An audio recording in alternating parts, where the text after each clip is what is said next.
Hi and welcome to this second live seminar, free seminar on boosting your health. I'm your host, Dr. Phil Parker. Welcome. I do hope the technology is working. If you are managing to hear and see everything at home, then please drop me a little comment. It'd be really helpful. Hi Sharon. I've got a number of different screens, so see me looking down, I'll be looking at your comments. If you have questions, it would be fab to hear your questions. That will help to keep it as interactive as we can. I've got loads of things I'm going to talk to you about. Just shuffling my papers around here. But as you give me questions, I shall write them down and we'll be able to hopefully answer them. So welcome wherever you are in the world. I know that people are listening to this in New Zealand, in America. Last time we had Bavaria and I think Korea. So let's see how many continents we can get today. I do also hope you're well. I mean, we know that this is a tricky time for many people, both in terms of isolation, dealing with being at home all the time. And I'm lucky I've got a house with enough rooms that 3 people can do their Zoom calls in different rooms and it doesn't make too much of a sound overlap. But I know a lot of people are struggling with that. We've got that issue, social isolation, but we've also got issues of stress around social isolation and issues of stress around, worrying about the coronavirus, worrying about panic buying and so on. Many of you know my kind of focus is particularly on the mind-body connection. As I said in my last introduction, my history is I started off as an osteopath and then I severed my hand and I was told I'd never move my fingers again.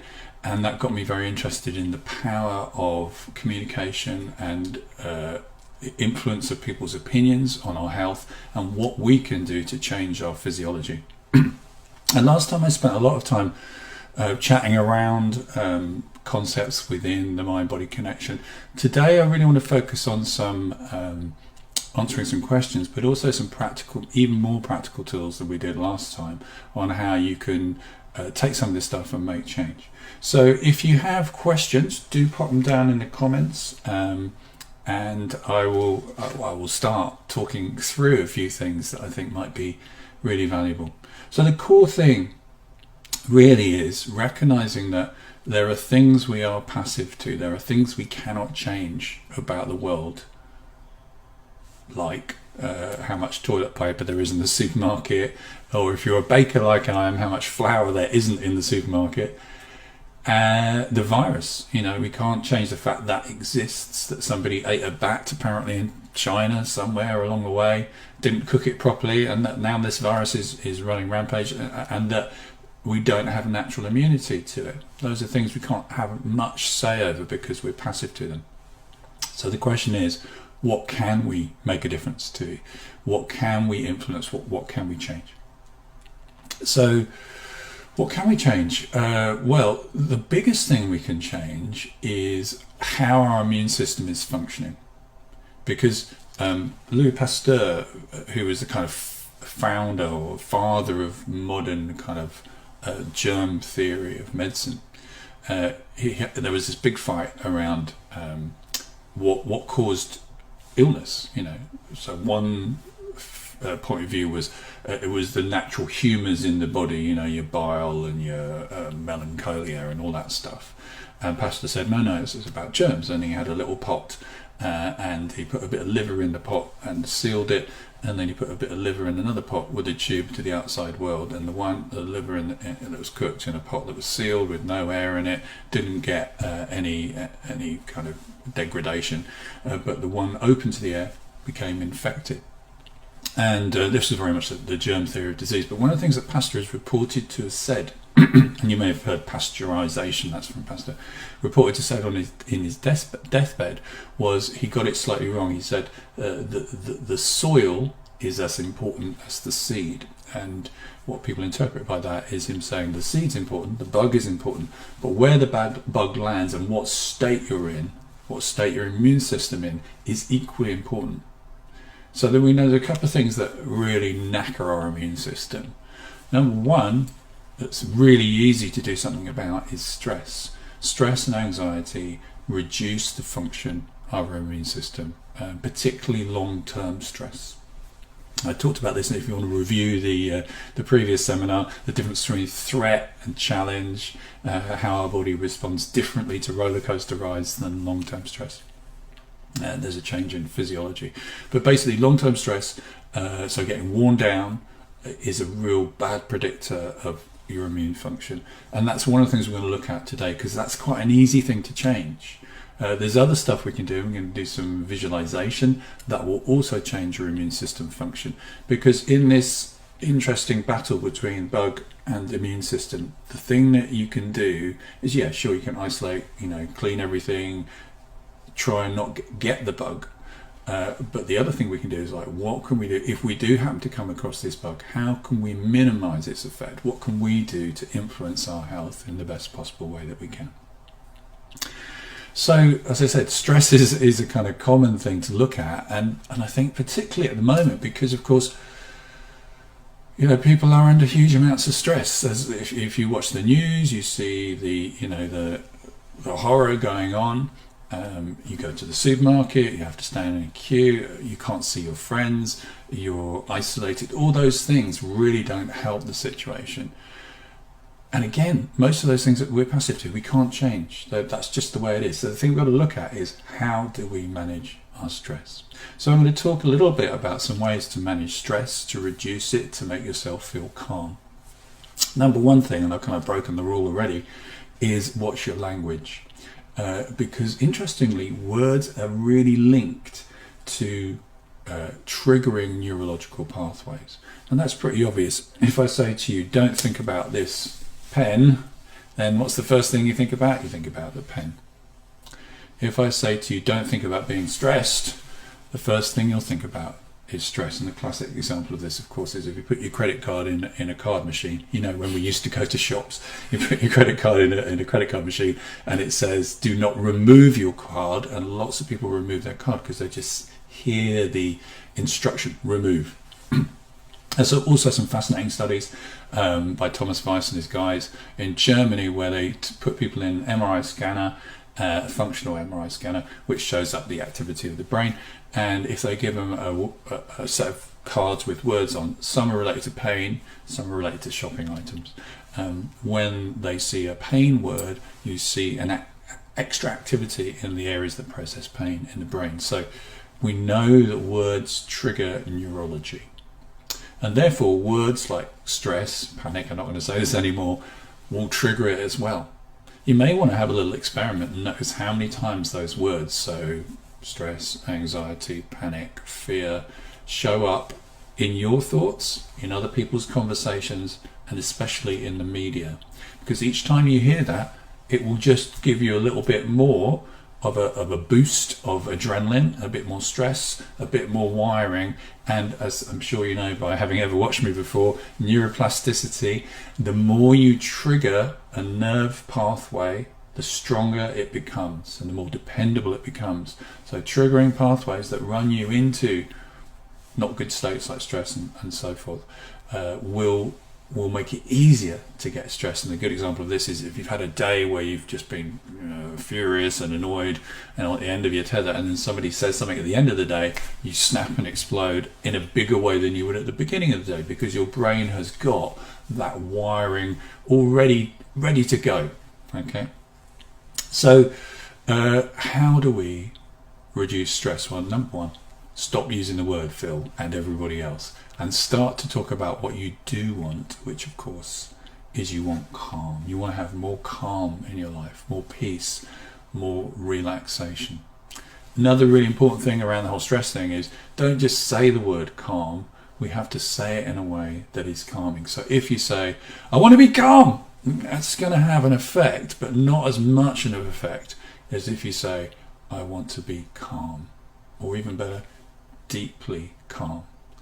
Just notice what your nervous system does as I talk in a fast way.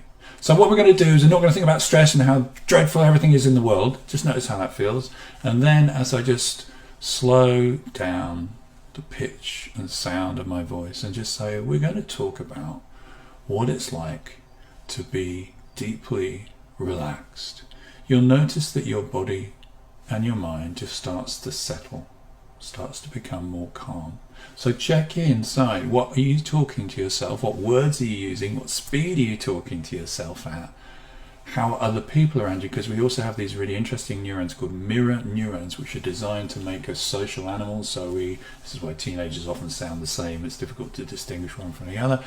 Mirror neurons allow us to connect with people, but it also means that we can be very easily contaged by other people's state. So somebody's frenetic and busy and stressed, we are more likely to pick that up just for our mirror neurons. We'll just start to copy that. So you need to watch that to make sure we are stepping out of that invitation to join them in that not very useful state.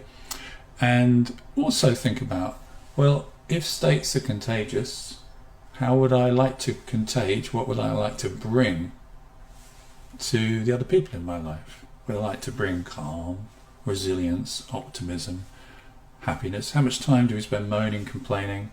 All those things tend to get us in the wrong state, but also get other people in the wrong state too. So I'm going to begin with a calming visualization, meditation journey, if you wish. It's one that I've done many times before. A lot of people have heard it before, but it's always nice to listen to. It's called the Tropical Pool. It takes about 5 or 10 minutes. Now, if you're listening to this and driving a car, then stop listening to this because you shouldn't be doing that. If you're operating dangerous machinery, then don't do this because this is going to make you feel nice and relaxed. I'm going to play some music, which hopefully technology will be with us. It will play in the background. It's some music I wrote. As many of you know, I write lots of music. I've been a musician for a long time, as you can see the guitar in the background, and I write a lot of the music for the stuff that we have on our shop, relaxation stuff. This particular piece of music, let's see if I can make it happen. Hopefully you can hear that. Yeah, there we go. I might turn it up a little bit so you can hear it a bit louder. If someone can just drop a message, just tell me, can you hear that? There's a slight time delay, so it'll probably take 10 seconds to come through. But this particular piece of music is timed to a heartbeat. And the heartbeat is slightly slower than your average heartbeat. So it's a resting, calm heartbeat. And that's specifically designed because, of course, our mirror neurons are still, waiting to see what's going on. So if we have something that's slow, something that's calming, then that will encourage our body and our mind to be calm too. So, just having a look, see if people can hear this. If you can hear it, please just leave a comment saying, yeah, I can hear it. That would be really useful. If you can't, it'd just be me and the dog listening to it, which should be nice too. Okay. So what I'd like you to do, making sure you are taking care of yourself, making sure it's a safe, comfortable space to listen to. You may want to close your eyes if that works for you too. And allow yourself to listen in a quiet, calm way, allowing your unconscious mind, which is the part of you that takes care of you, it's the part when you're sleeping, allows you to remember to breathe, to roll over when you need to. It's the part of you that, when you're sleeping quite often, it will wake you up just before the alarm clock does. It seems to know all that kind of stuff. So, what I'd like you to do, as you quietly, comfortably listen to the sound of my voice, to begin breathing, notice your breath. Notice how it feels to just be comfortably and easily relaxing in your own way, in your own time, knowing that you can learn many things in the process of relaxation. And I'd like you to imagine that you're visiting a beautiful tropical pool. But before we get to the pool, I'd like you to imagine you're on an island.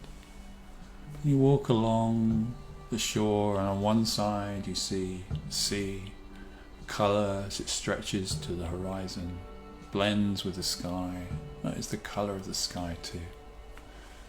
And then as you turn your gaze in the other direction, you see the land rising up from the shore. And up ahead, in the distance, you can see some trees and the beginning of a path that winds through those trees.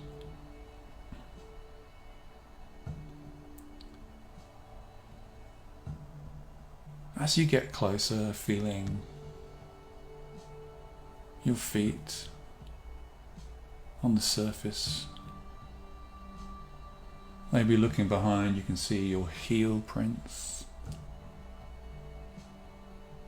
toes comfortably moving forwards, strong, clear direction.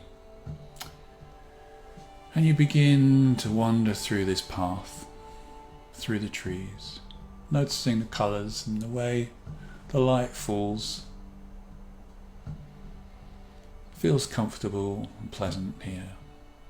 And further ahead, you could just make out through the trees the sound and occasional glimpses of water falling gently.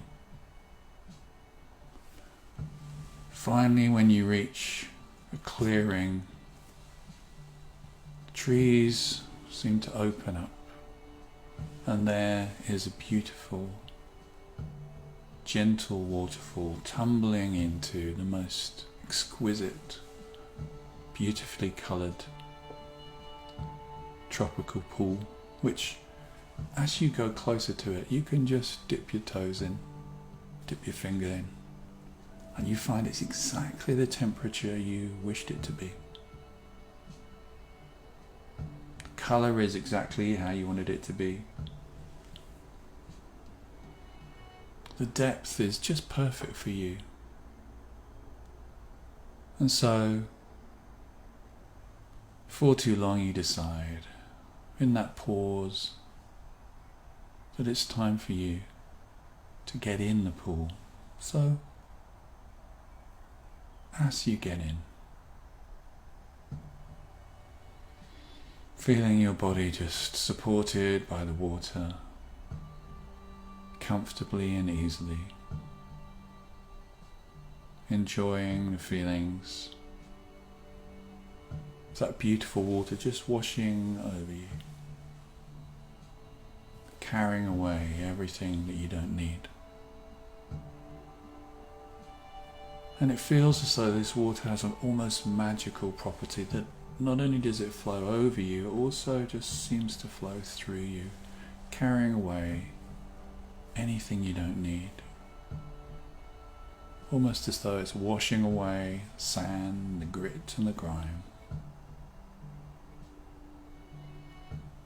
And feeling what that feels like to just be at peace, comfortable, easy, relaxing.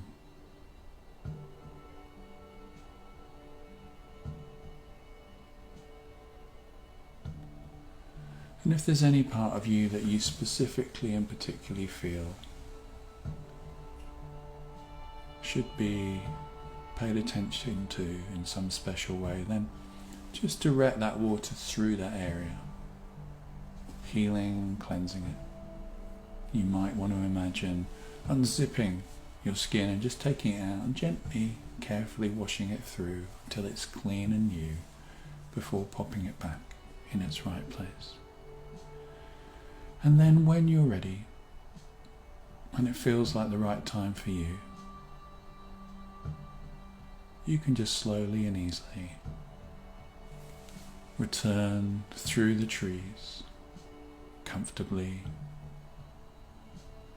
back to the shoreline, looking at the sea as it stretches to the horizon, and the shore as it rises. Learning what you need to learn before bringing yourself back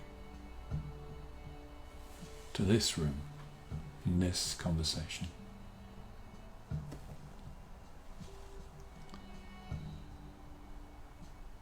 Excellent.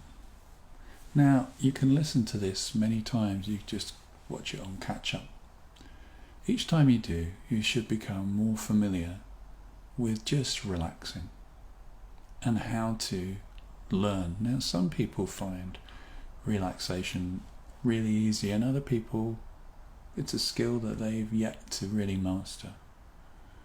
First thing to do is to be aware that that's the case for you, and then to begin to think, okay, well, if I practice like anything else, practice makes permanence. Your nervous system rewires through neuroplasticity depending on how you use it. So the more you use it to develop calmness, to develop a familiarity with what it feels like to relax, the easier that will be. In fact, if you find yourself being someone who's not very relaxed, that's just a result of training. Training you hadn't taken up on purpose, but the more we access a particular state, the easier it becomes to access. And that's true of any state, whether it's anger, frustration, calm, relaxation, doesn't really matter. The brain doesn't distinguish between good and bad states. It just says, whichever one you use the most, I'll make more accessible for you. And so one of your jobs is to think, how can I spend as much time as I can triggering good neurology, good states that will encourage good immune system function. Now, the next thing I'd like to talk about is something from osteopathy, which I think you might find interesting. I'm not getting any comments on this feed, so I'm not sure the system's working properly. So if you have any questions, I may have to answer them on a different time. But I'd like to talk you through some stuff around osteopathy. So I don't know if you know much about osteopathy, but it's a very interesting approach to health. It's not like physio. It's not just like bones and joints. It's considered to be a system of medicine. So the original osteopath was an interesting guy. He was a minister of God, a mechanic, and a doctor. And he kind of combined all these ideas together. And he believed that because he was a minister of God, that God would have created everybody in his own image, and God must be a great mechanic, and any great mechanic would make sure there's some way of fine-tuning a machine in case it's gone a bit wonky, and if you can get it back to its original blueprint or design, it will function pretty well. He used his understanding of medicine. He was around about 1860, 1880. Where had a good understanding of anatomy and physiology. He thought at the time that a lot of medicine killed people, and it probably did. There a lot of mercury, a lot of weird stuff in medicines in those days. And he was particularly interested in examining people's physical wellness. He also looked at their psychological wellness and their diet as well, but he was particularly interested in what shape their body was in. And there's lots of fascinating stories about things that he did. So one of the stories is that this guy came from out of town, from the remote backlands. It's a young boy on a donkey, and he recognised him as belonging to his family. And he knew that the mother was expecting a baby, so he packed his baby delivery bag and followed the boy back to the house. And when he got to the house, there was the mother. But she wasn't ready to give birth. Something horrible had happened to her. She either had pneumonia or some really serious, lung problem. But unfortunately, he'd only packed his baby delivery bag. So he was like, well, nothing in this bag is going to help this woman because, I haven't got the right medicines or anything. So he thought, well, what can I do? And so he started to look at her, and he noticed that in her back, her ribs weren't working quite the way they should be. So he did some work to see if that would help at all, make her feel more comfortable at the very least, and did everything he could to try and get all the muscles that were tight relaxed, and he thought, well, obviously it won't make any difference to pneumonia, but it might make her in less pain. The next morning he woke up and the woman was nowhere to be seen, and he thought, oh dear, she must have passed in the night. You know, what a tragedy. And so he said to the husband, how's things? What happened? And the husband said, oh, the wife's out milking the cows. And he went to find her, and she'd had this miraculous recovery, and he was very intrigued by this. Now, you might wonder how massaging someone's shoulders back could make any difference at all to their lungs, but actually there's some quite sound reasons for this making a difference. So, we have our nervous system, mostly our brain in our head, a chunk of nervous system around our chest, and another bit in our gut. And all these areas are joined together as are pretty much every cell in the body has a little fine nerve that goes to it, so the nervous system can find out what's going on and also tell it what to do. We talked about this last time, with the nervous system, it's processing information and also giving instructions out. Now, we've got two bits of the nervous system. There's lots of ways of dividing it, but one bit is what's called voluntary, which is where I choose to move my finger in this direction. And the other bit is involuntary, things that we're not usually in control of. So blood pressure, which is controlled by the arteries and capillaries, constricting and dilating. If they constrict, it tends to raise your blood pressure. If they dilate, it tends to lower your blood pressure. Our gut squeezes of food around, like squeezing out a sock. These are all unconscious autonomic functions that we don't really have much say over, and they are managed by a slightly different part of our nervous system. So there's the voluntary part of our nervous system, which you're in charge of, the involuntary or autonomic part of our nervous system, which is in charge of stuff we're not really involved with on a conscious level. And there's one particular part called the sympathetic nervous system, which you may have heard of, which comes out of our spine. So the nervous system starts in our head, if you will. It goes down our spine, and then in between the joints, it pops out. So in between the joints, a little, like a wire, comes out, and that spreads like the branch of the tree to go and take care of every part of your body around there.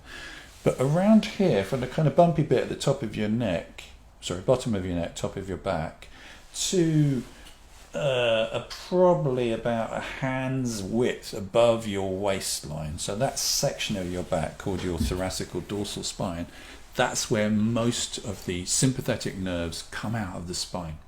Okay? And each area is related to a different part. So this top area, so we count them from this one, it's called T1. So from about T1, 5 vertebrae down, the top 5 roughly, are in charge of your lungs. They control your lungs. So your lungs have muscles as well, and they get bigger or smaller. So with asthmatics often go into constriction. So if you work on that part of the body, it will have an effect on your lungs, because that part of your nervous system controls your lungs. So if that bit's not working very well, the signals from the brain to go to the lungs can get interrupted. So there's a couple of things I'm going to teach you that you might find useful. This one's stopped working, I don't know why that is. Okay. First thing I'd like you to do is what's the easiest way to do this? I think just to take your hands and pop them behind your shoulders, so that your spine, the bony bit in the middle, which is your actual spine, they're just either side of that. Okay, I'll show you like that. Now, if you have someone else to do this, it's even better. But of course, in this time of social isolation, it might be tricky. And just massage, rub gently. Don't give yourself a bruise. Just gently massage and rub that top area of your spine for probably about, how big is that? I'm going to say 3 or 4 inches, which in centimeters is, I'm guessing 30. I don't know. I'm somewhere between metric and imperial. So yeah, probably what's the best way of describing it? 3 or 4 fingers down, I guess. And just rub either side of the spine. Now this area is an area related to the lungs and the nervous system that controls the lungs. And if it's tight, it will interfere with it. If it's loose and comfortable, it will feel better. There's also some things called Chapman's neurolymphatic reflexes, which are up there as well, and they relate to the lungs as well.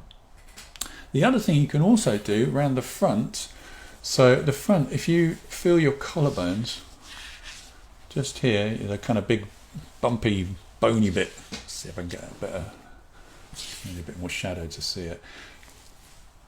Basically, it goes from the top of your breastbone to your shoulder on both sides.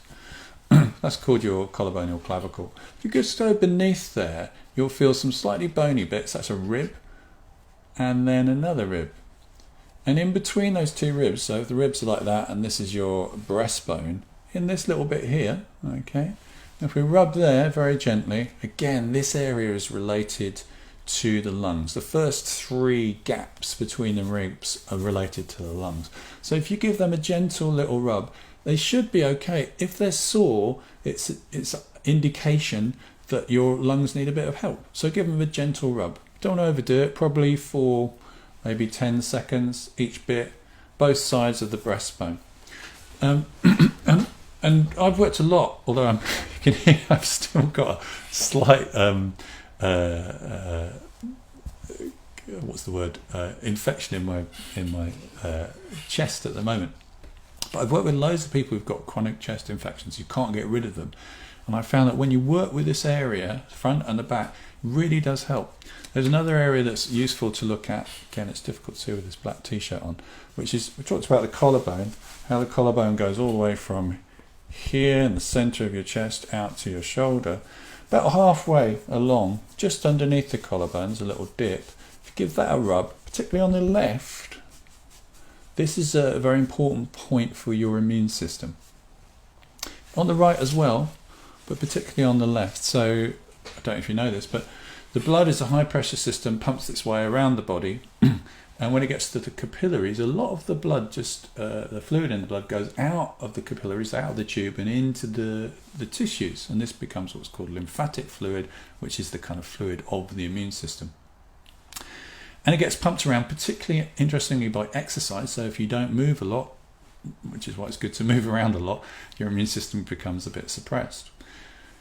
And it's carried by 2 major tubes, one of which dumps the fluid back into the blood system just here, and the other one does it just here. This one actually is mostly most of the body. This one is mainly the right hand arm and the right side of the head. If this muscle, there's a little muscle here called pectoralis minor, if that's very tight, it can actually squish this tube. So imagine the tube is like a sausage or a half-inflated lilo, maybe is a better way to think about it. If the muscle's very tight across it, it could occlude that, squish it, which means that the fluid finds it more difficult to get back in. So rubbing around this area on both sides can be really useful for your immune system. Again, don't overdo it. If you wake up the next day with a bruise there, you've been doing it too hard. It won't cause you any trouble, but just be kind to yourself, be gentle to yourself. Which reminds me the importance of kindness and compassion. Kindness, compassion, my good friend Dr. David Hamilton talks a lot about this as well. Kindness and compassion have been shown to have really good health benefits. Being kind to others, but also being kind to yourself. And a lot of people aren't kind enough to themselves. One of the things we often say is, and some of you will know this, if you treated your friends like you treat yourself, would you have any? The kind of things we say to ourselves, if we say them to other people, what would happen? Well, they'd probably run away and not want to talk to us, because often the conversations we have can be quite unpleasant, and we need to change those conversations. There's some interesting ways to change conversations, which some of you may know about.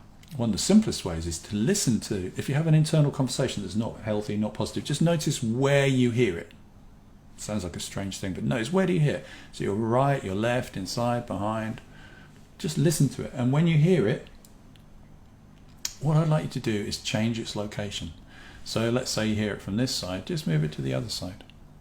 Notice what it sounds like when it's coming from a different position.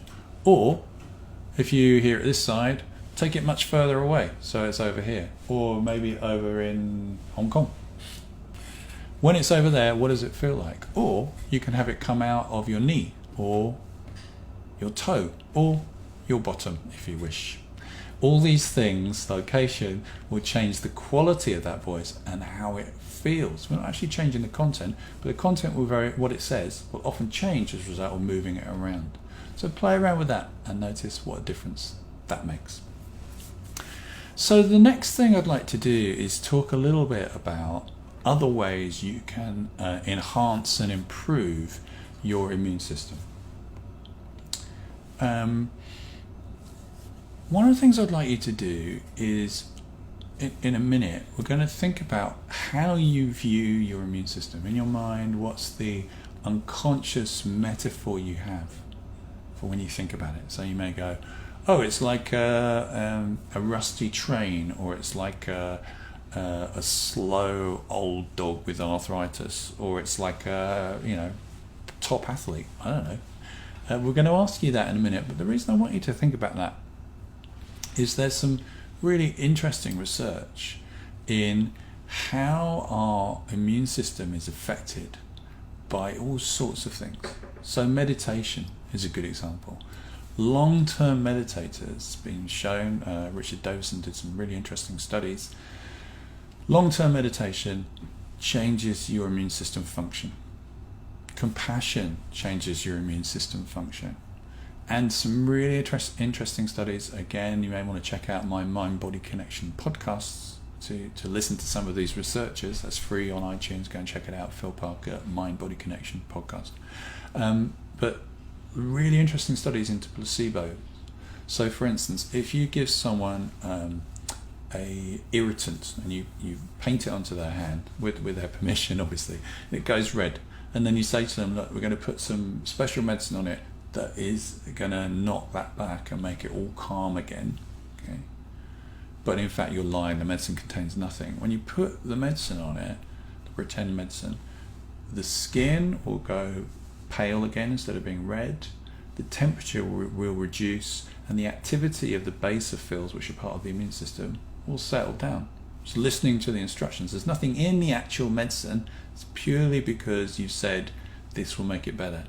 In this particular study, they also said to them, another set of participants, they said, this, when we put, so they put the irritant on, they said, we're going to put this stuff on you, this medicine, it will make it worse. Guess what happened? It made it worse. So our immune systems are really sensitive to the things that we are told. So in this case, what researchers or doctors tell us, but equally the things we say to ourselves. So if we have a kind of conversation going on that's not even using words, but we, in our mind, when we think about our immune system, we think, oh, it's a bit clunky, or it's a bit dodgy, or it's a bit broken. It's almost like we're constantly drip feeding this conversation saying, my immune system is not very well functioning, and that probably is not very good for you. If an external person is saying to you, this medicine will make things worse, if you're saying to yourself, my immune system's a bit dodgy, a bit ropey, then that will have an effect too. So, first thing to do, just take a few minutes, think about your immune system. So, if you're not familiar with that term, just go, the bit that keeps me well, that fights off bugs, the bit that's in charge of taking care of my health. What does that look like? If I was to draw a picture of it, what would it be? If you can put comments down, although my comments are not really showing up at the moment for some reason, let me just try and refresh that. If you can put comments down there, that would be brilliant. Let's see what people are saying.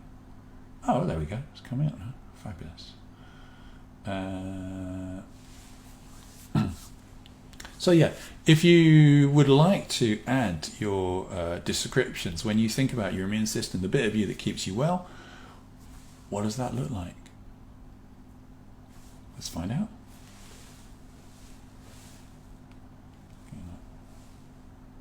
Back to this. What do I have to do to get more comments? I wonder if I have to go out each time.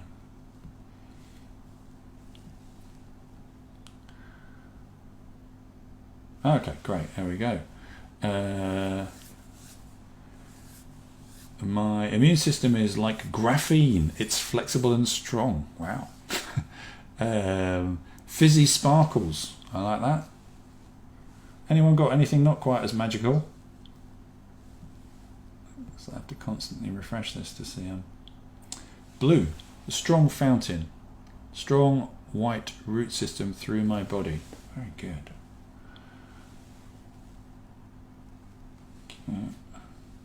So, whatever it is, just ask yourself, okay, would I like this to be better? Would I like this to be stronger? Would I like this to be more robust? Would I like the colour to be different?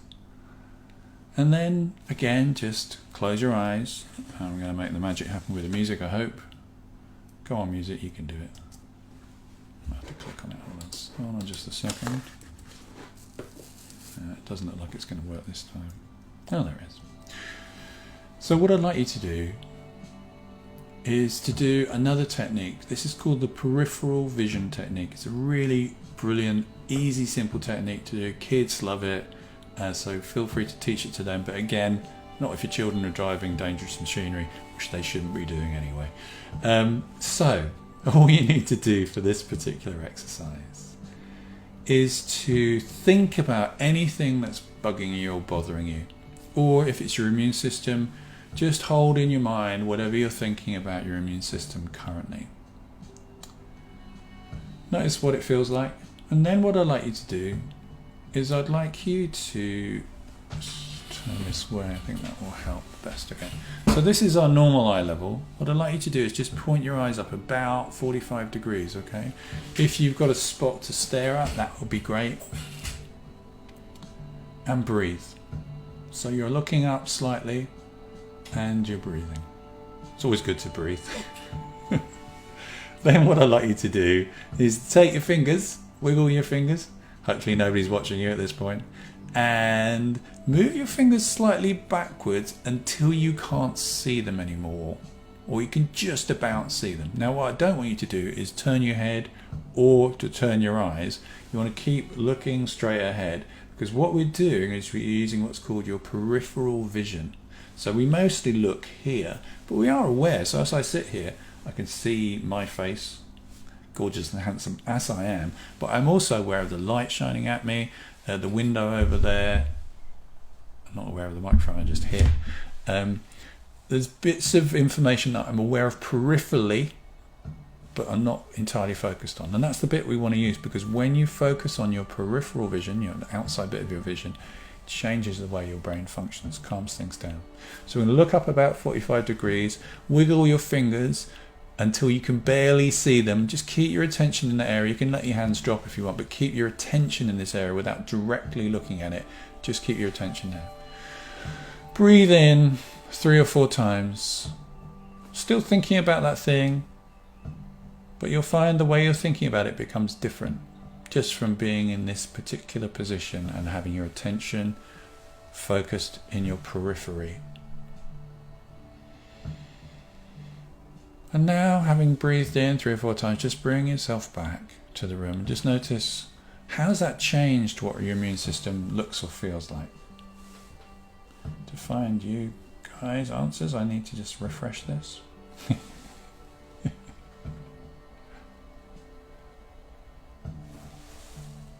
So we've got lots of great examples of what the immune system looks like a boxer, like a shield, like lots of little white orbs that are glittery and shiny. There are hundreds of them and they multiply, like 2 Y's joined together, Mary says. This is from David Hamilton, I believe. There are some studies about, I think it's about IgA, about building your immune system. It's the fat controller just gently ensuring things go smoothly. Loads of little soldiers, excellent.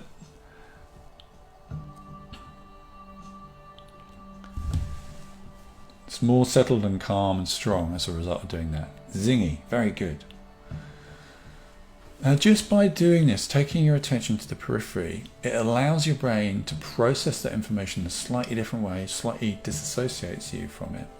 And that different way of thinking seems to allow us to access different resources.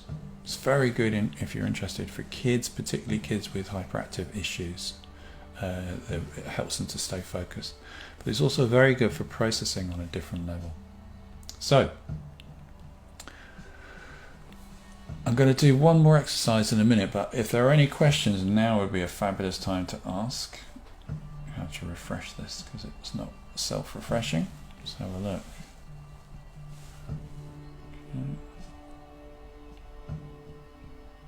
Okay, no questions at the moment. So if you do have any questions, drop them down there. I will continue with an exercise I'd like to take you through. So what I'd like you to do is just take a few moments to flow back in time to a time when you felt happy or healthy or relaxed or energized or vital or vibrant. Just a time that for you really encapsulates a time of health. And what's interesting about health is very often we don't think about our health until we don't have it. You know, we kind of forget about wellness until we're ill.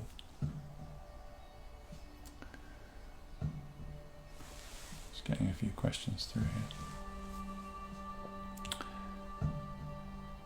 But I'd like you to think now about a time about when you must have been healthy because of what you were doing.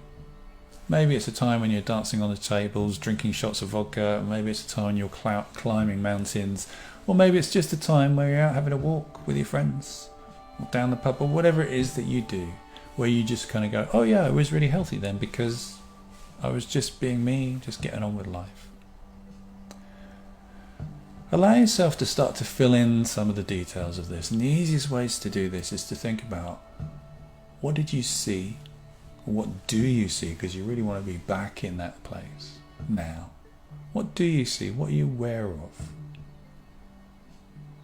What can you hear? What do you feel? What's your body feel like?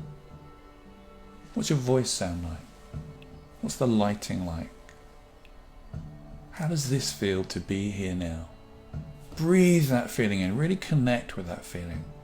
It doesn't really matter how deeply you connect with it. The deeper the better, but just thinking about that time will be enough to start to stimulate those neurotransmitters and those changed hormones in your body. That's all you need to do. One of the questions I often ask people is, considering we have so many memories, we all have millions of memories. Some of them are really positive, some of them not so. Which ones do we swim around in most of the time? Well, unfortunately not the good ones.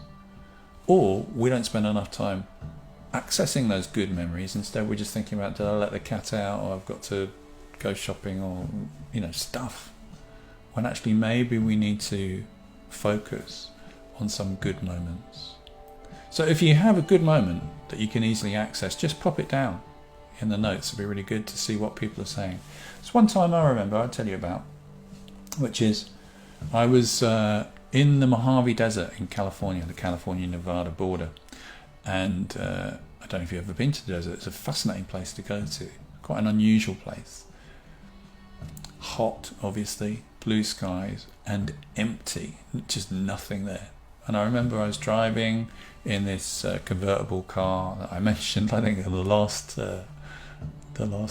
seminar, and I was amazed by the vastness of this place. So I just stopped.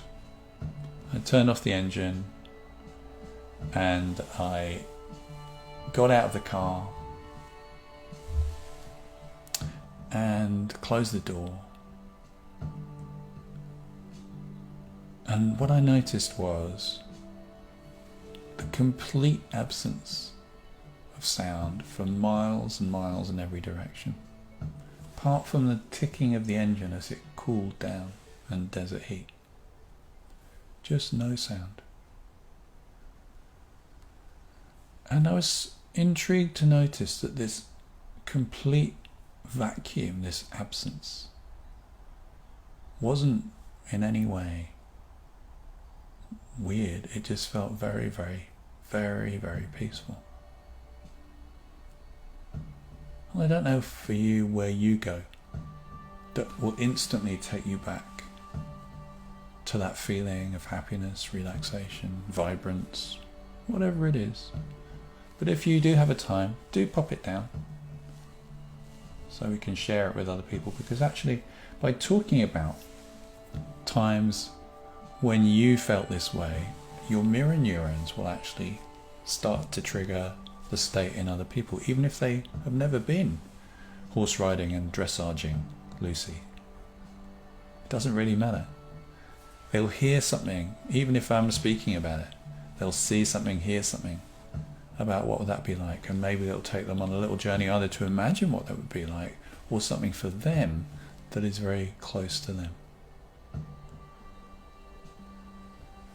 But think about how much of the time do you spend connecting with great memories, great anticipations of the future, compared to not so good ones. And maybe that could be a real gift for you, to be in the present in a different way as a result. So we're going to close the seminar in a minute. I'm just going to check in, if I can, one more time and see if there's anything else I need to answer. Oh, we go. We've got some things here. We've got Claire saying scuba diving in the Maldives. Sounds great. Walking on the beach in Montauk with lots of monarch butterflies. Fabulous. Oh, there's a question from Vicky. Friends are reporting being afraid of the outside world. I've reframed it with them, but is there more I can do? Well, the first thing really is to, of course, ask them if they do want to feel differently about it. At the moment, there is some benefit in people having a bit of concern and caution about the outside world, because it may keep them inside, which is what needs to happen at the moment. But maybe their focus needs to be more on, when this is over, life's going to return back to normal. Things are not going to be that different. There may be some interesting changes. I mean, all the online stuff. Who's noticed they probably connected more with their friends in the last few weeks than they normally would on an evening. So there will be some changes, but fundamentally life will improve and return. There'll be other changes, like, the environment will probably be in a much better state as a result of people not flying anywhere, not driving anywhere. I live near the M25. It's empty at the moment. It's quite amazing.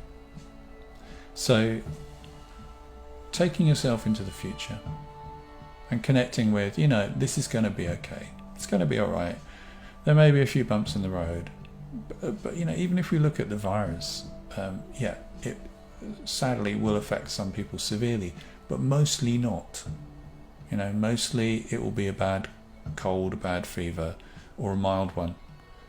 Prince Charles, bless him, he was isolated for 7 days. He's okay. Boris Johnson's still on TV. Many people will just weather this quite easily. It is concerning about the people that it will affect more severely, but that is going to be a much smaller percentage than the people who just don't even know they've had it. So, final thoughts. Let's have a quick look. See if there's any further questions before we close. Excellent. Some good things that people remember. Scottish dancing from Eleanor. Stargazing when everyone else is in bed. Watching the dippers diving in the river by our house. Wow. On a beautiful white, fluffy white slope on a mountainside with sun and wind, skiing at my own pace and looking at the big sky, stars and Colorado mountains, the hugeness of it all. Excellent. Very good.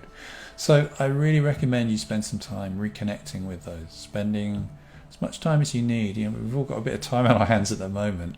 It will be more useful to dive into these great experiences. It will boost our health, make us feel grateful for what we have, and bring us anew to every moment. So we'll be running another one of these. It may well be next Tuesday. I need to look at my diary, my crazy busy diary where I'm out all the time, obviously not. It'd be great to have you on the call. And there, I'll send you messages about it. If you have any further comments, please drop them at the bottom. It'd be lovely to hear what you make of this, or if you want me to talk about anything specific next time. Until then, great to see you, and I'll see you on the next one. Bye now.